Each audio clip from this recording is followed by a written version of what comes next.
Bizim bundan xəbərimiz yox idi. Çıxan məqaləyə biz diqqətlə yanaşaraq araşdırma aparmışıq və dünən Dövlət Sərhəd Xidmətindən məlumat istəmişəm ki, Times qəzetində adları keçən şəxslər Azərbaycanda bir vaxtda olublar, yoxsa yox. Və onu sizə deyə bilərəm ki, bu məlumat təsdiqləndi. Biri xanım Merkelin administrasiyasının rəhbəri.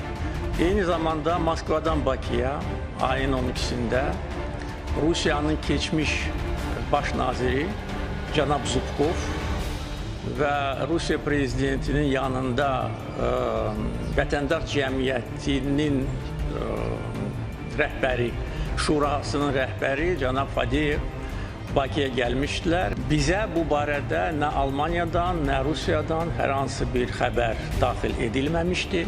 Yəni bizim ərazimiz bizdən xəbərsiz sadəcə olaraq istifadə olunmuşdur. Və belə bir görüşün olub-olmaması ilə bağlı da mən konkret bir şey deyə bilmərəm. Çünki biz bunu görməmişik. Amma dediyim bu uçuş statistikası deməyə əsas verir ki, belə bir gizli görüş Bakıda keçirilmişdir. Əgər bu görüş Ukrayna-Rusiya müharibəsindən sonu olacaqsa, sona gətirəcəksə, əlbəttə ki, biz bunu alqışlayırıq.